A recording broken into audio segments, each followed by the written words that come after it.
ശബരിമലയിലെ സ്വർണ്ണക്കൊള്ളയ്ക്ക് പിന്നാലെ സർക്കാർ ദേവസ്വം ക്ഷേത്രങ്ങളുടെ, അതായത് തിരുവിതാംകൂർ ദേവസ്വം ബോർഡിന് കീഴിൽ വരുന്ന ക്ഷേത്രങ്ങളുടെ ഭൂമിയും തട്ടിയെടുത്തിരിക്കുന്നു.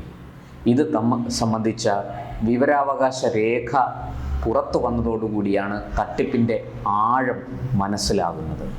അതായത് തിരുവിതാംകൂർ ദേവസ്വം ബോർഡിൻ്റെ ഭൂമി, ദേവസ്വം ബോർഡിൻ്റെ കീഴിലുള്ള ക്ഷേത്രങ്ങളുടെ ഭൂമി ഹൈവേ വികസനവുമായി ബന്ധപ്പെട്ട് ഏറ്റെടുക്കേണ്ടി വന്നു.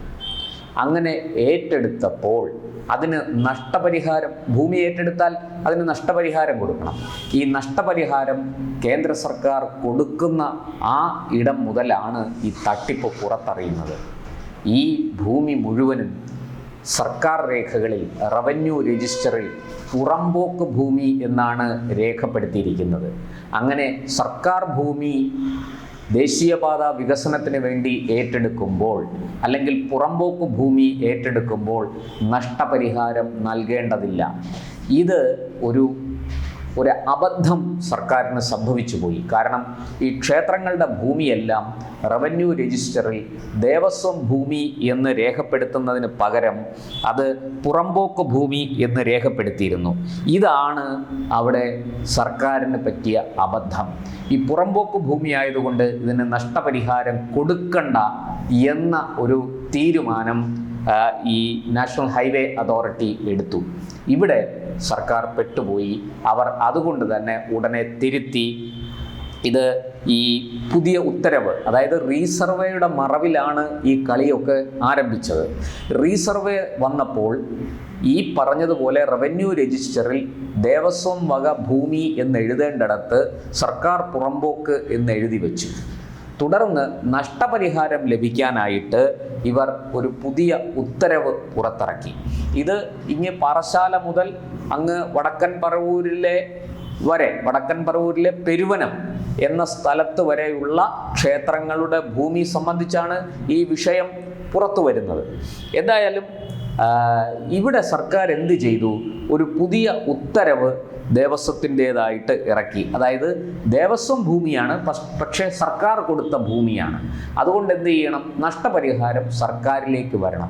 ഏതാണ്ട് 28 കോടി രൂപയാണ് ഇത്തരത്തിൽ സംസ്ഥാന ഖജനാവിലേക്ക് വകമാറ്റിയിരിക്കുന്നത്. ഇത് വാസ്തവത്തിൽ ക്ഷേത്രങ്ങൾക്ക് ലഭിക്കേണ്ട തുകയാണ്. തിരുവിതാംകൂർ ദേവസ്വം ബോർഡിൻ്റെ അക്കൗണ്ടിലേക്ക് വരേണ്ട പണമാണ്. ഇവിടെ നമുക്കറിയാം, ക്ഷേത്രത്തിലെ ദേവൻ എന്ന് പറയുന്നത്, പ്രധാന ദേവത അല്ലെങ്കിൽ പ്രധാന ദേവൻ എന്ന് പറയുന്നത് മൈനറാണ്. അതുകൊണ്ട് തന്നെ മൈനറിൻ്റെ അവകാശങ്ങൾ സംരക്ഷിക്കാൻ നമ്മൾ ബാധ്യസ്ഥരാണ്.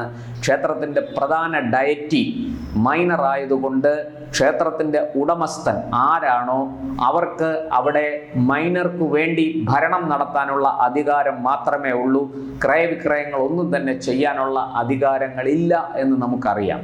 ഇവിടെ ഈ പറഞ്ഞതുപോലെ സർക്കാർ ഈ ഹൈവേ വികസനത്തിൻ്റെ ഭാഗമായിട്ട് കേന്ദ്ര സർക്കാരിന് കീഴിൽ വരുന്ന നാഷണൽ ഹൈവേ അതോറിറ്റി ഈ ഭൂമി ഏറ്റെടുക്കുമ്പോൾ അതിനുള്ള നടപടിക്രമങ്ങൾ സംസ്ഥാന റവന്യൂ വകുപ്പ് പൂർത്തിയാക്കി കൊടുക്കുമ്പോൾ ഇതിൻ്റെ നഷ്ടപരിഹാരം കൃത്യമായിട്ട് ആരാണോ വസ്തുവിൻ്റെ ഉടമസ്ഥൻ ആ ആളിൻ്റെ അക്കൗണ്ടിലേക്കാണ് ചെല്ലേണ്ടത്.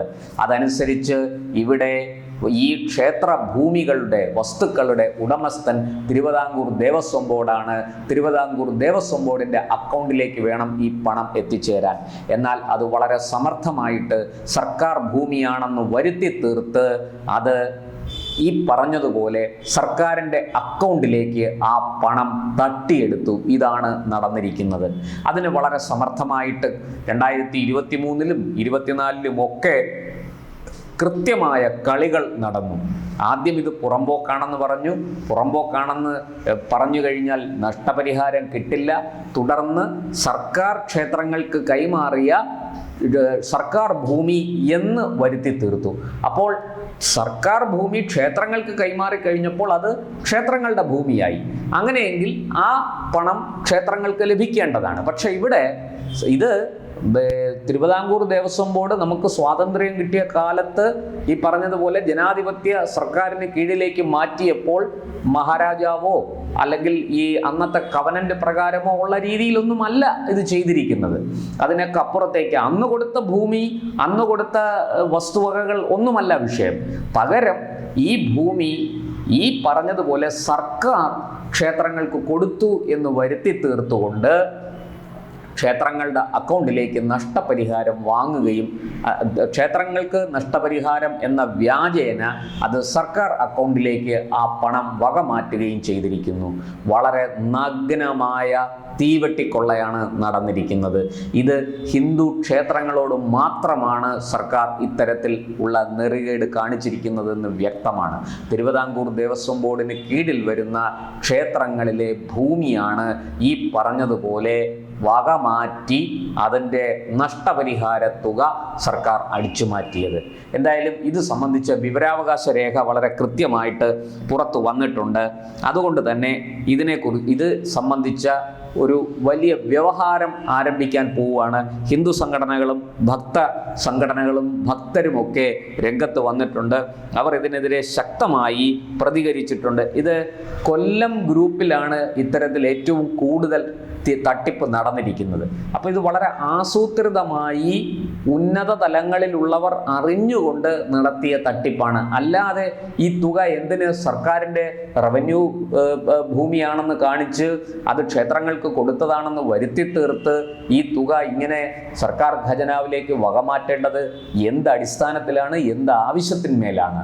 ഇതിനൊന്നും സർക്കാരിന് ഉത്തരമില്ല. എന്തായാലും ഇത് സംബന്ധിച്ച് വളരെ കൃത്യമായ ഈ വിവരാവകാശ രേഖ സത്യം പറയുന്നുണ്ട്, കാര്യങ്ങൾ വ്യക്തമായി പറയുന്നുണ്ട്.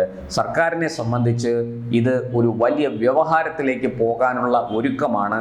ഹിന്ദു സംഘടനകളും ക്ഷേത്ര സംരക്ഷണ സമിതി പോലെയുള്ള സംഘടനകളും ഭക്തജന കൂട്ടായ്മയും ഇതിനെതിരെ രംഗത്ത് വന്നിട്ടുണ്ട്.